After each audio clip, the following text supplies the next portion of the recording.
Dass die Menschen bewusst in Zwiespälte geführt werden, um ihr Bewusstsein zu verlieren. Um Menschen in Desorientierung zu führen, steuerbarer zu machen. Denn nichts ist so desorientiert wie der Zwiespalt und der Widerspruch. Es ist das Wesen, es ist die Natur des Widerspruchs, Desorientierung. Ich kann mir das nicht vorstellen, dass das alles Zufall ist. Woran orientiert sich unsere Gegenwart? Das habe ich mich gefragt, als ich an dieses Thema ging. Und das ist eine wichtige Frage für jeden von uns. Ich kenne nicht alle, die hier sitzen. Ich kenne auch nicht all die Menschen, die das vielleicht sehen werden durch Aufzeichnungen. Aber eins ist mir klar und eins ist mir bewusst. Diese Frage hier, woran orientierst du dich, ist die zentralste Frage, die wir momentan zu stellen haben. Über den Benzinpreisen und über dem, was in der Ukraine passiert. Denn das, was hier passiert, was angekündigt wurde, das kann man nur wirklich verstehen, wenn wir Orientierung haben. Ein Mensch, der desorientiert ist, kann diese Dinge gar nicht mehr verstehen. Nun, wie wurde die Lüge zur Wahrheit? Vor unseren Augen wird die Welt mit Lügen, Fehlinformationen und Teilwahrheiten, wie ich schon gesagt habe, getäuscht. Und der Grundpfeiler der Wahrheit angegriffen. Wir kommen noch auf diesen Grundpfeiler. Und dies geschieht nicht, indem man Menschen schockiert. Da wachen Leute auf, wenn jemand, kennen wir das? Wer hat schon mal einen Sekundenschlaf gehabt? Im Auto. Darf ich mal sehen? Ich sage es nicht weiter der Polizei. Wenn du aufwachst aus dem Sekundenschlaf, was passiert? Das haben wir, die es erlebt haben. Was passiert? Sofort. Desorientierung. Desorientierung? Im Ernst? Du bist so wach, da kommt kein Kaffee, kein Doping, nichts mehr mit. Dein ganzer Körper ist voll Adrenalin, du könntest jetzt 1000 Kilometer durchfahren, ohne Pause. So viel Adrenalin hast du im Körper, du bist top wach. Schock macht wach. Und das weiß der Teufel, deswegen verursacht er keinen Schock bei euch. Der Schock kommt dann, wenn ihr aufwacht und merkt, wir wurden das ganze Leben lang betrogen. Schleichender Prozess. Und der Prozess, den habe ich hier mal dargestellt. Wie Lüge zur Wahrheit wird. Wie das Böse zum Guten wird, ist ein ganz einfacher Prozess. Immer, ausnahmslos. Den könnt ihr euch merken, es ist immer nur dieser Prozess. Zuerst ist das Böse verboten. Dann wird das Böse ignoriert. Dann wird das Böse erlaubt. Dann wird das Böse legalisiert. Das heißt, mit Gesetzen verankert. Danach wird es gefördert. Und danach wird das Böse gefeiert. Und dann werden diejenigen verfolgt als letzte Stufe, die das Böse beim Namen nennen. Darf ich fragen, ist das das, was geschieht gegenwärtig in mancherlei Hinsicht? Vor allem, wenn wir über die letzten 3 Jahre nachdenken. Ist das passiert? Eindeutig, ganz klar. Es gibt 7 Stufen der Akzeptanz des Bösen. Und auf jeder Stufe, die du hier eventuell gehst,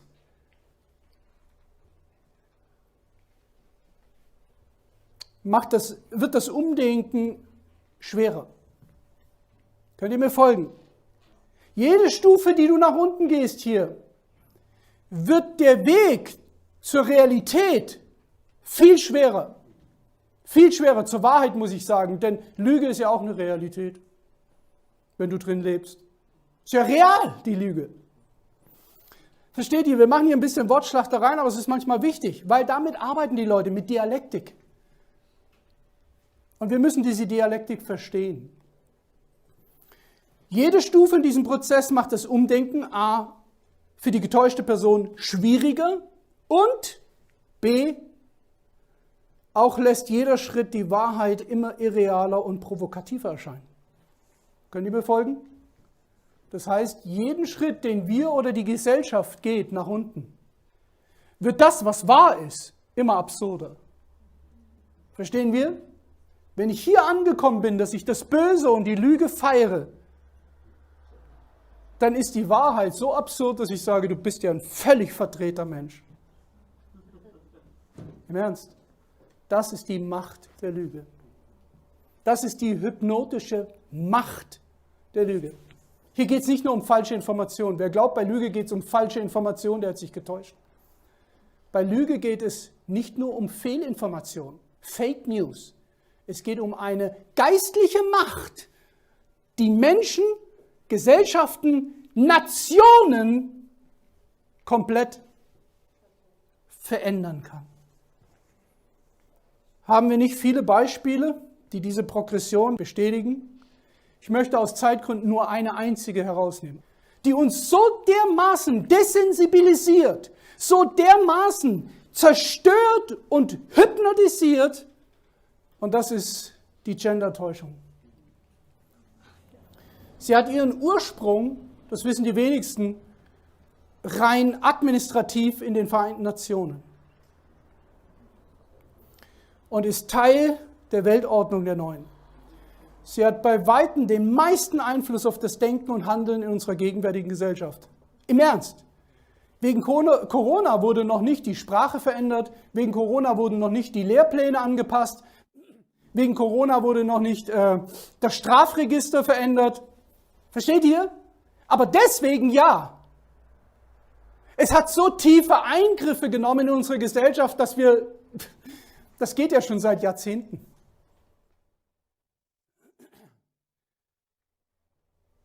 Ihr werdet es nicht glauben, aber ich muss es euch zeigen. Derzeit feiern, welche Stufe ist das? Feiern? Nein. 6. Dann wird das Böse gefeiert. Stufe Nummer 6. Wir feiern gegenwärtig 60 verschiedene Orientierungen. Geschlechtsidentitäten heißt es. Und ich möchte hier was klarstellen, weil das wird ja auch aufgenommen und ich möchte es klarstellen für alle Leute, die mich falsch verstehen wollen. Gott liebt jeden Menschen. Und Gott hat die Erlösung und die Wahrheit geschaffen für jeden Menschen, egal wo er steht. Die Bibel sagt, da ist nicht einer, der gerecht ist. Nicht einer. Keiner, der hier sitzt, inklusive hier steht, ist gerecht vor Gott. Kein einziger. Das gibt mir aber noch keine Entschuldigung dafür, dass ich in der Lüge lebe. Es ist nur eine Selbstdiagnose, weil jede Täuschung beginnt mit der Selbsttäuschung. Das ist der erste Schritt aus der Enttäuschung, das ist die erste Enttäuschung, dass ich erkenne, ich bin vor Gott, kann ich nicht bestehen. Damit begehe ich den ersten Schritt, aus dem Satan seine Macht verliert über mich. Derzeit fallen wir 60. Ich werde jetzt nicht die alle vorlesen. Ganz sicher nicht. Wie kam es zu dieser Entwicklung? Wie kam es zu diesem Irrsinn? Wie kam es dazu? Ganz einfach. Man hat den Anfang vergessen. Man hat vergessen, wie das am Anfang war. Und wehe uns, wenn wir vergessen, wie der Anfang war. Wehe, wehe. Und Gott schuf den Menschen nach seinem Bild. Nach dem Bild Gottes schuf er ihn. Und er schuf sie als Mann und Frau. Hier ist Absicht, das fällt auf, dass hier dreimal Gott steht. Er, Gott. Und dreimal steht schuf, dieses Wort bara. Das Wort bara ist genau im Hebräischen das Wort, das am Anfang in der Schöpfung benutzt wird. Bereshit bara, Elohim. Im Anfang schuf Gott. Zwei Botschaften, die ganz klar sind. Da muss man kein Theologe sein. Zwei Botschaften. Erstens, Gott erschuf wie viele Geschlechter? Zwei. Okay, halten wir das fest. Keine hohe Theologie, einfach nur meine Analyse. Zweite Botschaft. Ja, aber ist schon eine komplexere Botschaft. Ganz einfache Botschaft, die hier steht. Gott schuf genau zwei Geschlechter, hier steht's, als Mann und Frau. Zweite Botschaft. Genau, das war's. Wer schuf? Dreimal steht hier Gott, er. Das ist auffällig. Hast du ja schon gesagt. Das andere heißt, die andere Botschaft ist, nur Gott kann schaffen und im Speziellen in diesem Text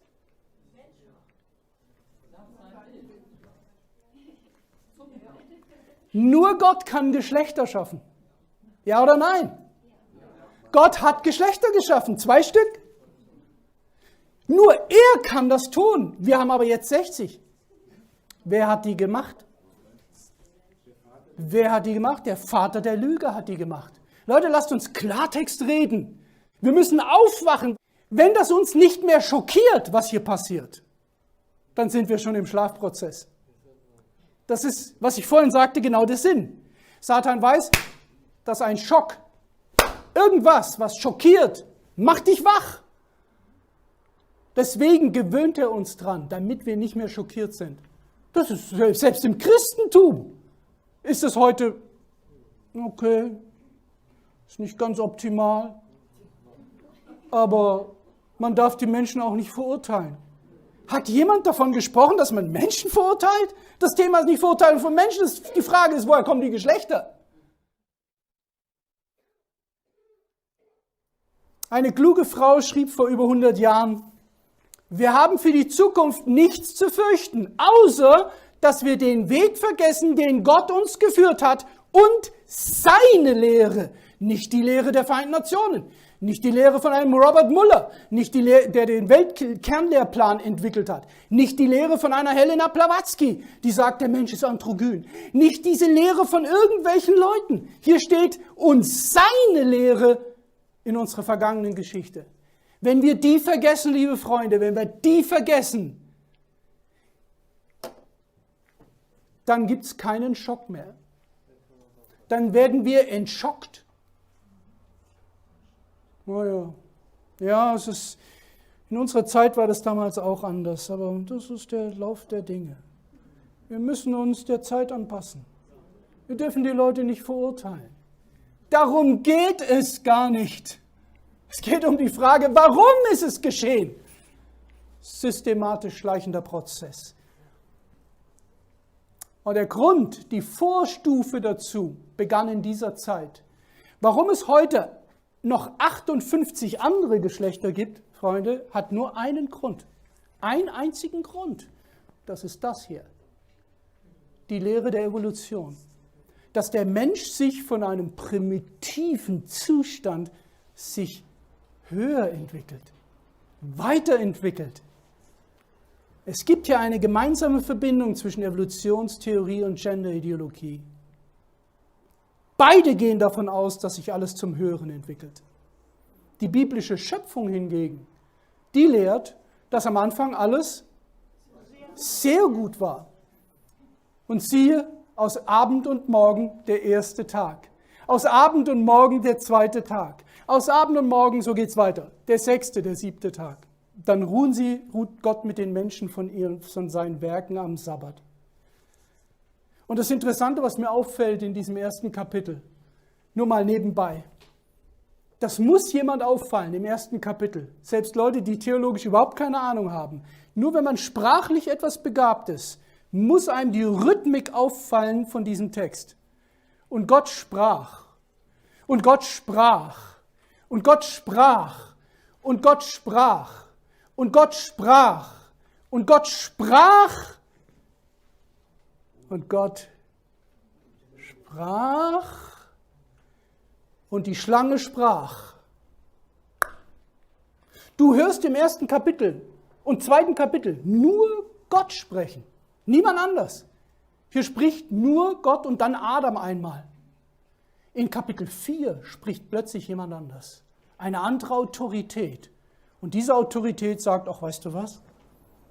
Ist das wirklich so, wie Gott das gesagt hat? Denk mal drüber nach. Verstehen wir, was hier passiert? Alles war sehr gut. Die biblische Schöpfung lehrt, dass wir von dem Perfekten, von dem Vollkommenen hin uns zur Degeneration entwickeln. Und wäre ich kein Christ momentan, würde ich nicht an die Bibel glauben, würde ich anhand dessen, was ich gerade sehe in der Gesellschaft, überzeugter Christ werden. Denn ich sehe hier keine Entwicklung, sondern eine radikale Degeneration. Moralisch, ethisch, nimm es, wie du es willst. Es geht den Bach runter auf Deutsch, nicht hoch. Das ist aber die Lüge. Es wird alles besser. Lüge. Die Bibel sagt, es geht den Bach runter und dann kommt das Beste danach. Wenn der Mensch erkannt hat, alles, was wir produziert haben ohne Gott, war nur Zerstörung. Und Gott lässt es zu. Der möchte, dass der Mensch dahin kommt, dass er merkt, alles, was er getan hat ohne Gott, hat diesen Planeten ruiniert und die Menschheit ruiniert. Das Schlimme daran ist, dass es gegenwärtig auch unsere Kinder ruiniert. Also machen wir den ganz kurzen Test. Wie war es mit Gender? Zuerst verboten, ja oder nein? Ja. Es war erst verboten, dann wurde es ignoriert. Man hat einfach gesagt, okay, solange niemand das weiß, solange es im Verborgenen geschieht, okay, lass es. Dann wurde es erlaubt, dann wurde es legalisiert. Das ist jetzt meine Entwicklung von meinem 10. Lebensjahr an bis jetzt. Dann wurde es legalisiert, dann wurde es gefördert und heute feiert man es. Und jetzt sind wir in welcher Stufe? Sagt's mir bitte. In welcher Stufe sind wir jetzt? In Nummer 7. Und hier gibt es einen Journalist, der diesen Satz geprägt hat. Je weiter sich eine Gesellschaft von der Wahrheit entfernt, desto mehr wird sie diejenigen hassen, die sie aussprechen.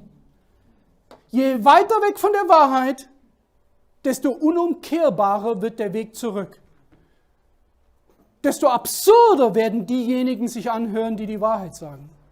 Hier, IDEA hat darüber geschrieben. Wer hat es mitbekommen? 2019 hat im Vorfeld einer Pride Parade, wo sich alle treffen, die Gendern gut finden, die finnische Politikerin Päivi Räsänen öffentlich die Bibel zitiert. Achtung, öffentlich die Bibel zitiert. Das Problem war, sie hat Römer 1 zitiert. Man könnte euch vorstellen, was danach passierte.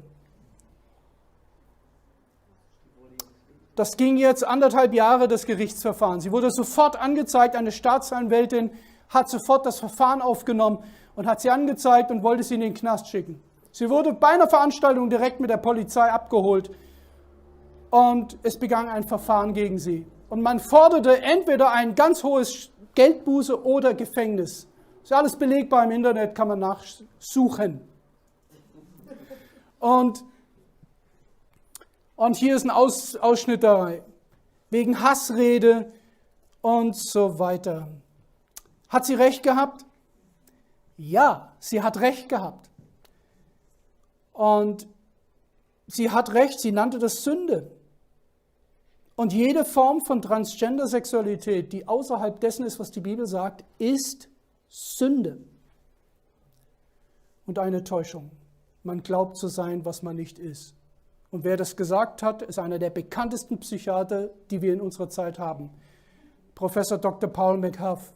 Er ist an der Johns Hopkins Universität, wo auch Ben Carson viele Jahre gearbeitet hat. Der sagte, Transsexualität ist eine psychische Störung, die eine Behandlung verdient. Transgender-Männer werden keine Frauen, noch werden Transgender-Frauen Männer. Diese Personen werden feminisierte Männer oder vermännlichte Frauen. Nachahmungen, hört bitte die Worte an, ich habe sie nicht jetzt hervorgehoben, Nachahmungen oder Imitatoren des Geschlechts, mit dem sie sich identifizieren. Was ist eine Nachahmung und eine Imitation? Was ist das? Es ist falsch. Und ein Psychiater sagt, der besorgt ist darum, um die Gesundheit, der hat gar nicht die Bibel in der Hand, der sagt einfach nur, ich bin besorgt. Ich sehe, dass die Leute immer kränker werden. Wisst ihr, er sagt in einer anderen Studie, die er zitiert, wisst ihr, ich muss das zitieren, er berichtet da auch, das habe ich jetzt nicht hier drauf, über eine Studie, die ergeben hat, dass die Selbstmordrate bei transsexuellen Menschen, die eine Geschlechtsumwandlung-Operation hinter sich gemacht haben, 20 Mal höher ist als bei nicht transsexuellen Menschen. 20-fach höhere Selbstmordrate. Was sagt das uns? Ist alles normal. Was ist der Satan? Wie wird er genannt? Wie wird er genannt?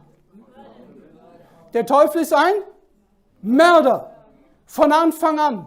Denn er ist ein Lügner und er ist der Vater der Lüge. Was ist die Botschaft? Lüge oder Täuschung machen krank und zerstören und töten. Es geht immer zusammen. Du kannst nicht Täuschung und Lüge trennen von Krankheit, Zerstörung, Mord. Geht nicht. Es ist immer. Und man musste schnell reagieren. Jetzt kommt so ein Mann in die Öffentlichkeit und man musste ganz schnell reagieren. Wie hat man reagiert? Ganz schnell hat die UN reagiert. Ich weiß nicht, wer damals in der Diskussion überhaupt mitgedacht hat. Ich war zu der Zeit ganz alert, 2019. Und hier seht ihr Dr. Lael Say. Sie ist die Leiterin für die Abteilung für reproduktive Gesundheit und Forschung bei der WHO. Sie mussten sofort reagieren. Jetzt kommen die ersten Stimmen von Psychiatern, die sagen, halt, das tötet, das zerstört, das macht krank. Übrigens gibt es auch einen deutschen Psychiater, der ein Buch darüber geschrieben hat und die Fakten und die Zahlen auf den Tisch legt in seiner Behandlung. Wie viele Leute krank, dass es krank macht. Und die Transgender-Gesundheits, wie werden sie genannt, Inkongruenz, werden seit 2019 nicht mehr als psychische Krankheit oder Verhaltensstörung oder als mentales Krankheitsbild eingestuft, was bis 2019 in der UN war. In einem Katalog von, das nennt sich Diagnosehandbuch der Weltgesundheitsorganisation. Jetzt hat man ganz schnell 2019, als die Stimmen sich mehrten, hat man das geändert, diesen Katalog. Ich habe reingeschaut, könnt ihr machen, ist öffentlich zugänglich. Und dann als Begründung, als man im Interview sie gefragt hat, warum habt ihr das gemacht bei der WHO? Dass ihr eine neue Kategorie geschaffen habt in dem Diagnosehandbuch, wo jetzt diese psychische, mentale Inkongruenz, wie sie nennen, rausgenommen haben aus den Krankheitsbildern und haben eine neue Kategorie geschaffen. Und die heißt jetzt Ziel der Verlagerung von Geschlechterinkongruenz von der Kategorie psychischer Erkrankung zu einer neu geschaffenen Kategorie, die jetzt heißt sexuelle Gesundheit, um soziale Stigmatisierung zu beseitigen. Was ist der Grund gewesen? Weil es wahr ist? Nein. Hier gibt es ganz klar einen Fahrplan und das, was ich jetzt zeige, möchte ich nicht zeigen normalerweise, aber ich muss es zeigen. Warum? Weil das ein Schock ist. Und das lässt Menschen aufwachen. Aber ich muss es zeigen. Wir erleben einen kompletten Orientierungsverlust. Ich zeige das nur ungern, aber so sieht mittlerweile die Realität in vielen Teilen der Welt aus, auch in Deutschland. Die Bilder sind aus Deutschland übrigens. Jesus hatte damals ganz deutlich gesagt, und er ist in diesen Dingen, was gerade passiert, nicht indifferent. Ich möchte das ganz deutlich sagen, wer immer das sehen wird. Das ist Gott nicht unwichtig, was hier passiert mit unseren Kindern. Er sagt da ganz klar, lasst die Kinder zu mir kommen und wehret ihnen nicht. Was jetzt passiert, ist nicht mehr wehren, das ist die Zerstörung von Kindern, damit sie nie wieder etwas mit Jesus anfangen können.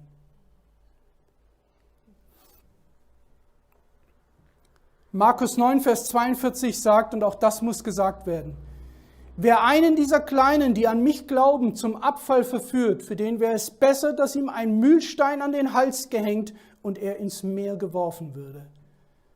Laut Weltkernlehrplan, ich habe eine Serie darüber gemacht, da habe ich das behandelt, der UNESCO sollen, habt ihr das gewusst, absolute Werte als Unterrichtsstoff vermieden oder verboten werden. Lehrer dürfen nicht mehr nach dem Weltkernlehrplan sagen, das ist richtig und das ist falsch, außer vielleicht in der Mathematik. Man darf das nicht mehr nach dem neuen Weltkernlehrplan. Aber Kinder in krankhafte Ideologien und sexuelle Perversion einzuführen, das ist fortschrittlich. Liebe Freunde, das ist nicht mehr normal. In was für einer kranken Welt leben wir jetzt? Und das muss laut gesagt werden.